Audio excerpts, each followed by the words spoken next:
Bonjour, vous êtes avec Cindy de chez Coaching EM. Aujourd'hui, j'aimerais aborder le sujet de son pourquoi.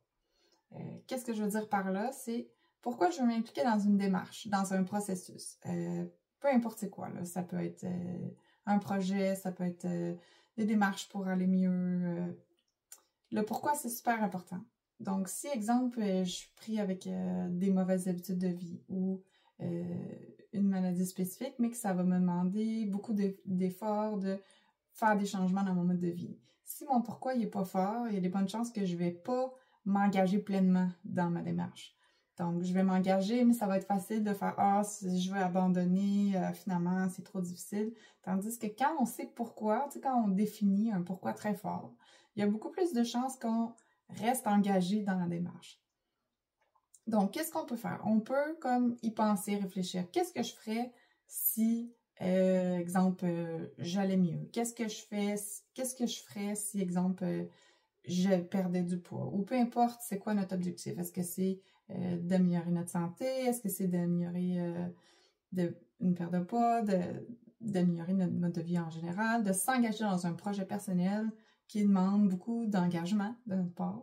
Peu importe c'est quoi. Donc, on veut identifier un pourquoi fort. Une fois qu'on a ce pourquoi-là, ben, on l'écrit. On veut le voir à tous les jours.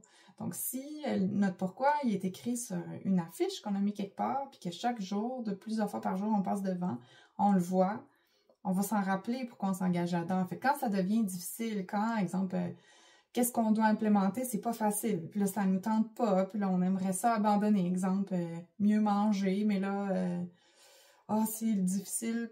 Puis là, j'aimerais ça arrêter. Ben, en voyant le pourquoi régulièrement, ça nous recentre sur pourquoi on fait ça, pourquoi je me suis engagée là-dedans au départ.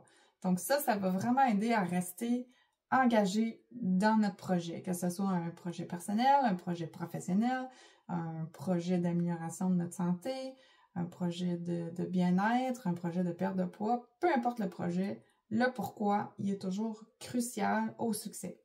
Donc, je vous mets au défi de écrire, de prendre le temps de réfléchir à pourquoi vous voulez faire cette démarche-là. Pourquoi pour vous, pas pourquoi pour les autres. Donc, pourquoi pour vous, qu'est-ce que ça va vous apporter à vous de faire cette démarche-là dans le futur quand vous allez l'avoir accomplie.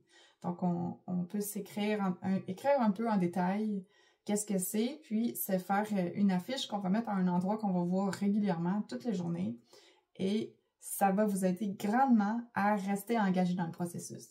Donc voilà, c'était ma capsule de cette semaine. J'espère que vous allez apprécier et que ça va vous aider dans vos démarches, quelles qu'elles soient.